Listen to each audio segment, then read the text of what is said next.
Hi friends, இப்போ நம்ம Pandya stores பார்க்க போகிற பாண்டிய ஸ்டோர்ஸில் நம்ம மீனார் பணம் கொடுத்ததில் ஷாக் ஆனது யார்? செந்திலும் கதிர் இருந்தாங்க. ஏன்னா அவங்களுக்கு தான் உண்மை தெரியுமே அப்படிங்கிற மாதிரி ஆயிடுச்சு. இவங்களாம் எப்படா போவாங்க? அன்னிக்கிட்ட அந்த கேள்வி கேட்கலான்னு கதிர் ஒரு பக்கம் காத்துட்ருக்காரு. நம்ம செந்தில் ஒரு பக்கம் தெரிச்சு ஓடி போயிட்டாரு. நடந்த இன்ஸ்டன்ட்டில் தம்பிக்கு மூச்சு வாங்குது போல், அதனால் தெரிச்சு ஓடி போயிட்டாருன்னா பார்த்துக்கோங்க. இது ஒரு பக்கம் இருந்தாலும் கோமதி அம்மா காசும் போச்சு, கடைசியில் பொண்ணும் போச்சு, எல்லாம் போச்சு அப்படிங்கிற மாதிரி ஆயிடுச்சு.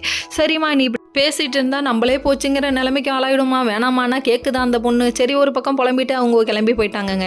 அதுக்கப்புறம் பார்த்தீங்கன்னா அண்ணி ஒரு நிமிஷம்னு சொல்லிட்டு கதிர் நிப்பாட்டி கேட்க, அமௌண்ட்டுக்கு என்ன பண்ணீங்கன்னு சொல்லி கேட்குறாங்க. இல்லை, உங்கள் அண்ணனோட பணம் தான் அப்படி இப்படின்னு சமாளிக்க, எனக்கு எல்லா உண்மையும் தெரியும்னு ஷாக் ஆகுறாங்களா மாமி? நான் கடைசியில் பார்த்தா ஷாக் ஆக்காரன்னு சொல்லிட்டு அண்ணன் எல்லா விஷயத்தையும் சொல்லிட்டாரு.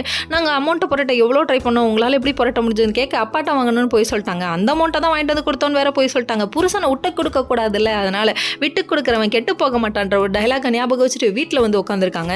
உடனே மீனாவுக்கு ஃபோன் மேலே ஃபோன் பண்ணுறாரு நம்ம செந்தில். அந்த ஃபோனை எடுத்தது யார்? நம்ம கோமதி அம்மா. பாரு, பையனோட ஃபோனால இப்படி துப்புக்குன்னு எடுக்கக்கூடாது. ஏன்னா அங்கிட்டு இருந்து எப்போ என்ன மாதிரி பேசுவாங்கன்னே தெரியல. ஐ லவ் யூன்னு சொல்லிவிட்டாங்க. இதை கேட்டோடனே ஐயோ ஐ லவ் யூ சொல்கிறான் ஐ அப்படின்னு சொல்லிட்டு அவங்க கிளம்பி போயிட்டாங்க. ஐயோ என்னடா ஆச்சு மாமியா இருக்குங்கிற மாதிரி ஆயிடுச்சு. நீ ஒரு மாதிரி அப்செட்டாக இருக்காக்கா, நான் டீ போட்டு எடுத்துகிட்டு வரேன்க்கா போக்கான்னு சொல்லிட்டாங்க. நைட் ஆகுது. நம்ம செந்தில் வீட்டுக்கு வராரு. கருன்னு எட்டி பார்க்குறாப்ப யாரும் இல்லை, உள்ளே போகலாமா அப்படின்னு சொல்லிட்டு உள்ளே வந்து நிற்க, கடைசியில் எப்படி மீனான்னு சொல்லி கேட்க, நான் அப்பயே லோன் அப்ளை பண்ணிட்டேன்ப்பா அப்படின்னு சொல்கிறாங்க. நீ எனக்கு கிடைச்சதுக்கு நான் கொடுத்து வச்சிருக்கணுமா அப்படிங்கிறாங்க. டே அப்பா, நீ எனக்கு கிடைச்சதுக்கு நான் பாவம் பண்ணியிருக்கணும்டாங்கிற மாதிரி இருக்க ரியாக்ஷனு. சரி, இங்கே இந்த கூத்து நடந்தாலும் இன்னொரு பக்கம் நம்ம கதிரை காமிக்கிறாங்க. எப்படா அப்பா நீ முன்னேறுவ தெரியலையே.